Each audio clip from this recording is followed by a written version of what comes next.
परत या लेक्चरमध्ये आपण लँग्वेज स्टडी घेणार आहोत. मग आपण काय करायचं, आपले ब्लँक नोट्स नंबर फर्स्ट काढा. ब्लँक नोट्स नंबर फर्स्ट एक काढायचे. काढलं, सर्वांनी काढायचंय. काढल्याच्या नंतर ना त्या ठिकाणी आपण पेज नंबर 9 काढायचं सर्वांनी. आणि त्या ठिकाणी आहे आपलं एक्झाम्पल नंबर सेकंड लँग्वेज स्टडीचं. मग याच्यामध्ये लँग्वेज स्टडी असते 10 मार्काला. क्वेश्चन नंबर फर्स्ट मध्ये तुमच्या बोर्डामध्ये जे काही क्वेश्चन पेपर येणार आहे त्या प्रश्न पत्रिकेमध्ये पहिला प्रश्न असेल लँग्वेज स्टडीचा आणि ते पण 10 मार्काचा असेल. आणि याच सिक्वेन्सला प्रश्न तुम्हाला त्या ठिकाणी बोर्डामध्ये विचारले जातील. या ठिकाणी जर पहिला आपण तर याच्यामध्ये ए आणि बी असतात लँग्वेज स्टडी. बघा, ए मध्ये 10 पैकी 8 मार्क आहेत ए ला. मग आता पहिला number complete the following words. खाली शब्द पूर्ण करा. कसे? By using correct letters. योग्य त्या लेटरचा वापर करून त्या ठिकाणी अर्थपूर्ण शब्द बनवा. आता बघा, या अशा ठिकाणी एकूण 4 ब्लँक वर्ड्स दिलेले असतात आपल्याला. किती? 4. 1 2 3 4. आणि मग आता या ठिकाणी प्रत्येक ठिकाणी ब्लँक जागा दिलेली आहे आपल्याला. या ठिकाणी या ब्लँक ठिकाणी योग्य ते लेटर आपल्याला त्या ठिकाणी फिलअप करायचे जेणेकरून तो शब्द अर्थपूर्ण झाला पाहिजे. तर चला, याच्यामध्ये कोणते लेटर असं टाकल्याच्या नंतर ना मग अर्थपूर्ण शब्द तयार होईल. तर YOUNG म्हणजे या ठिकाणी यू टाकलं. इथं सेकंड मध्ये WORL टाकलं. वर्ल्ड म्हणजे जग. ROO टाकलं. ROYAL royal. आणि HORSEO टाकलं. तर YOUNG यंग म्हणजे तरुण. WORLD वर्ल्ड म्हणजे त्या ठिकाणी जग. ROYL रॉयल म्हणजे त्या ठिकाणी श्रेष्ठ. HORSE हॉर्स म्हणजे घोडा. अशा प्रकारचे प्रत्येक ब्लँक ठिकाणी एक एक लेटर टाकलं आपण आणि अर्थपूर्ण शब्द बनवलं. आणि असं केल्याच्या नंतर आपले 2 मार्क या ठिकाणी फिक्स झाले 80 पैकी. हा झाला लँग्वेज स्टडी मधला पहिला भाग. त्याच्यानंतर ना दुसरा 2 नंबर असते त्या ठिकाणी काय, अल्फाबेटिकल ऑर्डर. हे व्यवस्थित खाली तुम्हाला त्या ठिकाणी लिहून घ्यायचं आहे. Number second. आता बघा, या सेकंड मध्ये काय म्हणलेलं असतंय, तर put the following words in alphabetical order असा प्रश्न या ठिकाणी असतो. काय असतंय नंबर सेकंड मध्ये काय असतंय, put the following words in alphabetical order. हा सुद्धा 2 मार्कासाठीच आहे. या ठिकाणी काय दिलेलं असते मग, तर 4 शब्दांचे 2 गट दिलेले असतात. 4 शब्दांचे 2 गट या ठिकाणी दिलेले असतात. तर त्या दोन्ही गटाची आपण अशी मांडणी करायची की एबीसीच्या चढत्या क्रमाने तो शब्द बसले पाहिजेत. तर पहिला गट आपण पूर्ण करूया. पहिला गट नंबर फर्स्ट. आता कसं करायचं, लक्ष द्या. पहिला शब्द पहिले लेटर काय, इथं पी. दुसरा शब्द पहिले लेटर यम. तिसरा शब्द पहिले लेटर के. चौथा शब्द पहिले लेटर ई. आता लक्ष द्या या ठिकाणी. आता एबीसीडी प्रमाणे हे जे का आपण लेटर काढलेले कोणतं सुरुवातीला येईल, पी अगोदर येईल का, यम का, के का, ई. तर आपण एबीसीडी जर म्हटलं तर ई अगोदर येईल. मग ई वाला शब्द कोणता आहे, इपिक. म्हणून EPIC इपिक हा शब्द आपण सुरुवातीला घेतला. ए वाला प्रश्न मिटला. ए वाला शब्द कटला. आता पी अगोदर का, यम का, के. जर आपण एबीसीडी जर म्हटलं तर के अगोदर येईल. मग के वाला शब्द कोणता आहे, किड्स. म्हणून किड्स हा शब्द घेतला. किड्स वाला ही शब्द संपला, कटला. आता पी अगोदर का, यम. तर बघा ABCDEFGHIJKLMNOP अगोदर यम नंतर पी. यम वाला कोणता आहे मग, मिस्चिफ. म्हणून MISCHIEF मिस्चिफ घेतला. हा यम वाला शब्द कटला. तर राहिला काय, एकच पी वाला राहिला. आणि पी वाला तो शब्द कोणता मग, पॅरेंट्स आहे. ते पॅरेंट्स हा शब्द भरून फिलअप करा. PAR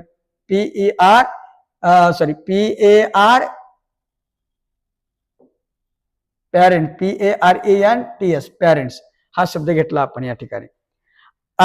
गट नंबर फर्स्ट झाला आपला. गट नंबर पहिला झाला. आता गट नंबर सेकंड तसंच करायचंय आपण. आता गट नंबर सेकंडचं वैशिष्ट्य काय की प्रत्येक 4 शब्दाची सुरुवात ही समान लेटरनं झालेली असेल. 4 शब्दाची सुरुवात ही समान लेटरनं झालेली असेल. तर बघा आता या पहिला शब्द पहिले लेटर टी. दुसरा शब्द पहिला शब्द टी, तिसरा शब्द पहिले लेटर टी, चौथा शब्द पहिले लेटर टी. प्रत्येक शब्द सुरुवात समान लेटरने झालेली आहे. मग त्या दुसऱ्या लेटरवर जावा. इथं दुसरं लेटर कोणता आहे? आय. या ठिकाणी ओ, या ठिकाणी ए, या ठिकाणी ई. आता मला सांगा टी आय अगोदर का टी ओ का टी ए का टी ई? तर नक्कीच टी ए अगोदर येतंय. मग टी ओ वाला कोणतं? टेम. म्हणून टी ए एम ई घेतलं. टी ए वाला कटला. आता टी आय अगोदर का टी ओ का टी ई? तर आपण विचार जर केला तर ई अगोदर येते टी ई, म्हणून टेक्निक हा शब्द 2 नंबरला घ्यायचं. TECHNIQUE टेक्निक हा शब्द घेतला 2 नंबरला. आता टी ए वाला कटला, टी ई वाला कटला. आता टी आय आणि टी ओ. मग टी आय अगोदर का टी ओ अगोदर? तर नक्कीच टी आय अगोदर. मग ती शब्द कोणता आहे? टाइम. म्हणून टाइम घेतला. TIME time. त्याच्यानंतर टी आय वाला कटला. तर टी ओ, टी वाला शब्द कोणता आहे? टफ. म्हणून टफ हा शब्द घेतला. TOUGH. हे झालं अल्फाबेटिकल ऑर्डरचे दोन्ही गट. इथं आपले फिक्स झाले 2 मार्क. हे झालं आपलं लँग्वेज स्टडी मधलं उपप्रश्न नंबर 1 आणि उपप्रश्न नंबर 2. आता उपप्रश्न नंबर 3 कडे येऊ आपण. उपप्रश्न नंबर 3 कडे येऊ. या 3 मध्ये काय म्हणालेलं असतंय? Puncture the following. Puncture the following म्हणजे खाली वाक्यामध्ये योग्य ते विरामचिन्हांचा वापर करायचा असतो या ठिकाणी. तर या ठिकाणी सुद्धा दोन वाक्य असतात आणि हे सुद्धा प्रश्न 2 मार्कासाठीच असतं. आता लक्ष द्या कसं सोडवायचंय. हो का, नंबर फर्स्ट आहे. She said. हो का, हा वाक्याचा पहिला भाग कोण म्हणलेला आहे? इथं कुणाला म्हटलं दिलं नाही, कोण म्हटलेला आहे आणि नेमकं तो म्हणणारा काय म्हणतोय ती इथून इथपर्यंत दिलेला आहे. म्हणजे वाक्याचा 2 भाग आहेत या ठिकाणी. मग काय करायचंय? जो म्हणतात ते लिहून घ्या. वाक्य सुरुवात कॅपिटल करा. SHE she said. आता वाक्याचा पहिला भाग संपल्याच्या नंतर कॉमा द्या. कॉमा दिल्याच्या नंतर ना जर एखादे शब्दसमूह एखाद्याच्या तोंडचे जर असतील तर त्याला दुहेरी अवतरण चिन्हामध्ये ठेवायचं असते. तर I am doing my bit हे वाक्य हे सीच्या तोंडचं आहे म्हणून आपण त्याला दुहेरी अवतरण चिन्हामध्ये ठेवायला पाहिजे. दुहेरी अवतरण चिन्ह ओपन केलं. आता दुहेरी अवतरण चिन्हातील वाक्याची सुरुवात सुद्धा कॅपिटलनच करायला पाहिजेत म्हणून आय कॅपिटल. आणि शिवाय आय ज्या ज्या ठिकाणी सर्वनाम म्हणून वापरतो त्या वेळेस कॅपिटलच काढले पाहिजेत म्हणून इथं आय कॅपिटल.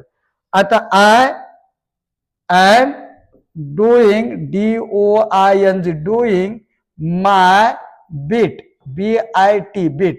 हा आता दुहेऱ्या जे तोंडातून बोललेले शब्द संपल्याच्या नंतर ना त्या ठिकाणी इथं दुहेऱ्या चिन्हातील वाक्य सुरुवात करता यश झालेली आहे. म्हणजे विधानार्थी वाक्य शेवटी पूर्णविराम द्यायचं असते आणि शेवटी दुहेऱ्या चिन्ह close.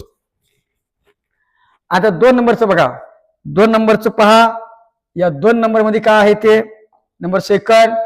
Then stay with me tonight she said. हा इथून ते इथपर्यंतचा वाक्याचा पहिला भाग आणि इथून इथपर्यंतचा वाक्याचा दुसरा भाग. हा दुसरा पहिला भाग आहे ना म्हणणारा काय म्हणतोय ते दिलेलं आहे आणि दुसऱ्या भागामध्ये हा पहिला भाग हा दुसरा भाग. दुसऱ्या भागामध्ये नेमकं कोण म्हणते ते दिलेलं आहे. तर आपण घेऊ. मग आता हा पहिला भाग एखाद्या तोंडचा आहे म्हणून आपण दुहेरी अवतरण चिन्ह स्टार्ट इथंच केलं पाहिजे. दुहेरी अवतरण चिन्हातील वाक्य सुरुवात कॅपिटल म्हणून T capital. THEN. Then stay STAY. Then stay with me tonight TONIGHT tonight. आता एखाद्याच्या तोंडचे बोललेले शब्द इथून ते इथपर्यंत होते ते संपलं. आता पूर्ण विधानार्थी वाक्य पूर्ण विराम त्या ठिकाणी कॉमा द्या. दुहेरी अवतरण चिन्ह क्लोज करा आणि आता जे बोललेलं आहे तो दुसरा भाग लिहून घ्या पुढं. सी से पूर्णविराम फुल स्टॉप. हा आता हे इथं झाले आपले 2 मार्क. विरामचिन्हांचे 2 मार्क 2 गुण झाले. आता या ठिकाणी 4 नंबरला काय असतंय बघा. 4 नंबरला काय असतं इथं? या 4 नंबर मध्ये म्हटलेलं आहे मेक 4 वर्ड्स. 4 शब्द बनवा.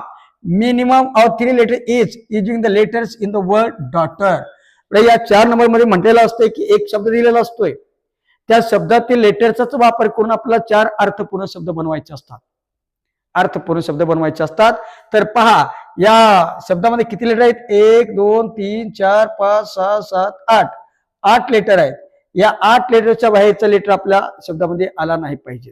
या 8 लेटर पैकीच आपण वापर करून 4 अर्थपूर्ण शब्द बनवले पाहिजेत. आणि त्याचे 8 काय, प्रत्येक शब्दामध्ये जे तयार करून त्या प्रत्येक शब्दामध्ये कमीत कमी 3 लेटर्स असणं आवश्यक आहे. तर बघूया आपण आता काय काय करायचं मग. तर पाहूया आपण ह्या दिलेल्या शब्दातील लेटरचा वापर करून आपण शब्द बनवूया. आपण बघा हो का, READ, READ, रीड म्हणजे वाचणे. READ, रीड म्हणजे वाचणे. आता त्याच्यानंतर ना HEAR, HEAR, हिअर म्हणजे ऐकणे. HEAR, हिअर म्हणजे ऐकणे. आता READ, READ, read, sorry read already घेतलेला आहे. रीड ऑलरेडी घेतलेला आहे. तर या ठिकाणी HEAT, हिट, हिट म्हणजे गरम. HEAT, हिट है ना, HEAT, हिट, गरम.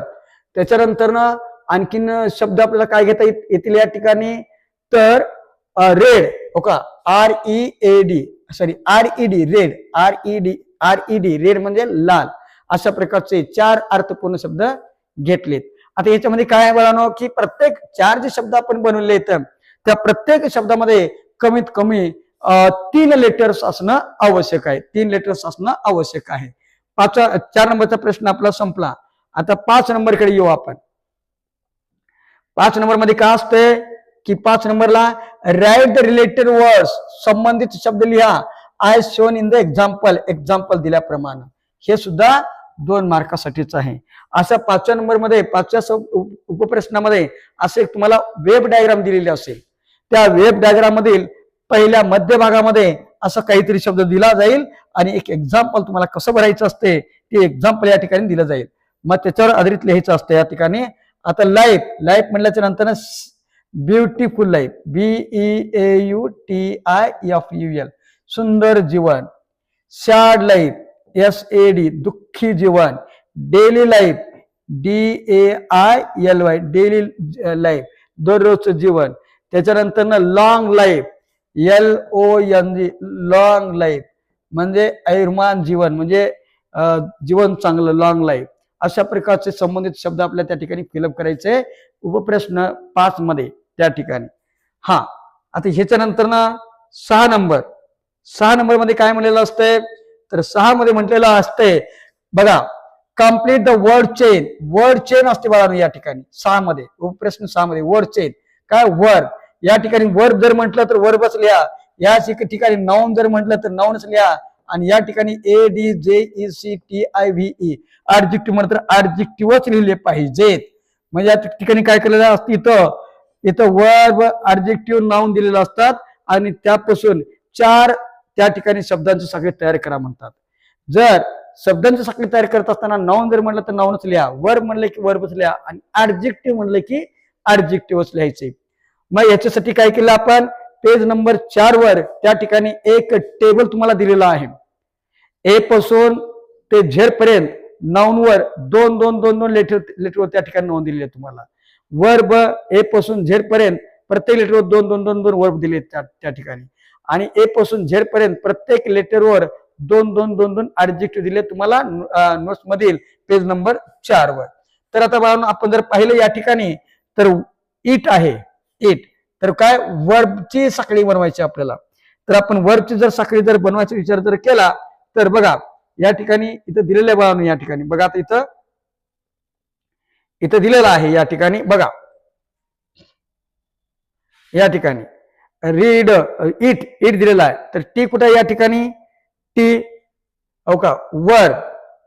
तर टी या ठिकाणी हो का टी, टी, टी पासून वर्ब बनलेला आहे. टेक हो का, ही वर्ब आहे. हे नाउन आहे, हे नाउनच आहे.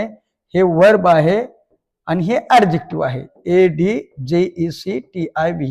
आता टी पासून आपण 2 वर्ब दिलेले, टेक आणि टॉक, टेक आणि टॉक. तर चला ते घेऊ आपण त्या ठिकाणी. टेक घेऊया आपण. तर काय घेतलं आपण, टी पासून टेक घेतलं, TAKE. हा, आता ए पासून शेवटी काय आलं आपलं, ई आलं. आता ए पासून वर्ब पाहू आपण. ए पासून वर्ब हो काही वर्ब ए पासून इट आणि एक आर न दिलेला आहे. तर इतर ऑलरेडी आलेलं आहे तिथं, मग आर न घेऊया आपण. EARN आर न घेऊ आपण. चला आर न EARN काल शेवटी यन. हा तर चला मग एन पासून काय दिलेलं आहे आपण, वर्ब घ्यायचं आपल्याला. एन पासून नीड अँड नोट है ना, तर नीड घेऊ आपण. चला नीड घेऊ आपण. NEED need, NEE need. D R शेवटी. आता डी पासून कोणता वर्ब दिलाय आपण, डी पासून वर्ब कोणता दिलाय, डी ड्रिंक आणि ड्राईव्ह. तर ड्रिंक घेऊ आपण. चला ड्रिंक घेऊ आपण. Drink DRINK drink. हे झालं बाळांनो वर्ब चेनची साखळी व्यवस्थित पद्धतीनं. तर तुम्हाला आपल्या नोट्समध्ये पेज नंबर 4 वर जी काही टेबल दिलेलं आहे ते टेबल तुम्हाला त्या ठिकाणी पूर्ण व्यवस्थित पाठ करायचं आहे. हे झालं आपलं टोटल 8 मार्क क्लिअर झाले. आता बी मध्ये असतात टोटल 2 मार्कासाठी. याच्यामध्ये ए आणि फर्स्ट आणि सेकंड, याच्यामध्ये ए ला और बी आहे. तर याला आपण साईड दिलेलं आहे. आपण याच्यातलं बी घ्यायचं, दोन्हीपैकी ए घ्यायचे आपल्याला. तर बी नंबरचं आपल्या या ठिकाणी सोडवायचं आहे. या बी नंबरला काय बनवणं, एक सूत्र दिले आपण, एक सूत्र दिलेलं आहे. आता सूत्र कोणतं आहे मग, तर ते बघू आपण सूत्र कसं आहे. अशा प्रकारचं सूत्र आहे. हे सूत्रामध्ये हे सूत्र बसूनच या ठिकाणचं add a clause to the following sentence to expand it meaningfully म्हणलेलं आहे. हे करायचं आपण. तर पहिल्यांदा काय घ्यायचं, मूळ वाक्य म्हणजे दिलेलं वाक्य जसं तसं लिहायचं. त्यानंतर हू किंवा विच. हू कधी घ्यायचं आणि विच कधी घ्यायचं. जर सजीवाबद्दल माहिती असेल तर हू घ्या, निर्जीवाबद्दल माहिती असेल तर विच घ्या. त्याच्यानंतर एचवी घ्यायचं, त्याच्यानंतर व्हेरी, नंतर एडीजे. हा तर बघा पहिल्यांदा काय येतं, मूळ वाक्य. आता मूळ वाक्य म्हणजे की जसं तसं वाक्य लिहायचंय. I saw a boy, I saw a boy मूळ वाक्य झालं. आता पुढे हू किंवा विच. तर बघा कुणाबद्दल माहिती आहे, अ बॉय बद्दल माहिती आहे. सजीव का निर्जीव, नक्की सजीव. मग होईल काय, विच येईल, सजीव असल्यामुळे होईल म्हणून हू घ्या. त्याच्यानंतर ना एचवी कोणता आहे, हा आता V2 आहे. आता V1 जर असेल तर आय एम, इज, आर पैकी घ्यायचे. आणि V2 असेल तर वॉज, वेअर पैकी घ्यायचे. तर आता V2 आहे इथं, सी सॉ V2 आहे. V2 म्हणल्यामुळे वॉज किंवा वेअर घेतलं पाहिजे. एक क्वेश्चन बद्दल माहिती असेल तर वॉज घ्या, आणि क्वेश्चन बद्दल माहिती असेल तर वेअर घ्या. एक क्वेश्चन बद्दल माहिती असल्यामुळे वॉज घेतलं. त्याच्यानंतर काय, व्हेरी घ्या म्हणून व्हेरी घेतलं. आता एडजे म्हणजे ऍडजेक्टिव्ह म्हणजे काय, ज्याच्याबद्दल माहिती सांगितली त्याच्याबद्दल अधिक माहिती सांगता शब्द म्हणजे ऍडजेक्टिव्ह. आता बॉय कसा असतोय, स्मार्ट असतोय, हँडसम असतोय म्हणून आपण या ठिकाणी स्मार्ट घेतलं. हे झालं आपलं इथलं 1 नंबरचं वाक्य त्या ठिकाणी. इथं क्लिअर झाले. आता नंबर 2 मध्ये ए ला और, परत इथं बी आहे. याच्यामध्ये ऍड अ प्रिफिक्स और suffix to make new words. तर आता इथं प्रिफिक्स सफिक्स इथं दिलेलं आहे हो का. इथं तुम्हाला प्रिफिक्स सफिक्स या ठिकाणी दिलेलं आहे. या ठिकाणी हे जे आहेत ना, हे प्रिफिक्स आहेत हो का, हे आणि हे आहेत सफिक्स. एवढ्यापैकी आपल्याला लावायचं आहे. तर आता पेला आपण काय करायचं, MENT लावू सफिक्स म्हणून PAYMENT. सफिक्स म्हणजे नंतर जोडणे, प्रिफिक्स म्हणजे अगोदर जोडणे. आता हॅपीला अनहॅपी प्रिफिक्स जोडू आपण, UNHAPPY, युजन आपण प्रिफिक्स जोडले या ठिकाणी. आता याच्या ऑर मध्ये सोडवायची गरज नाही, पण सोडून घेऊ आपण. याच्यामध्ये काय म्हणतात, make a meaningful sentence using any one of the following words. या ठिकाणी काय असते बाळांनो, वरील दोन्ही वाक्य जसं तसं देतात. या दोन्हीपैकी एकाचा आपण आपल्या वाक्यात वापर करायला पाहिजे. तर घ्या, I will pay my bill, मी माझे बिल भरून टाकेन. तर आपण काय कुठला शब्द फिलअप केला, पे, त्याला अंडरलाईन मारायला विसरायचं नाही. हे झालं एक्झाम्पल नंबर 2 लँग्वेज स्टडीचं. आपण नेक्स्ट पिरियडमध्ये आपण लँग्वेज स्टडी 3 आपण घेणार आहोत. ते व्यवस्थित तुम्हाला घ्यायचंय. आवडला असेल तर लाईक करा, शेअर करा आणि सबस्क्राईब करायला विसरू नका.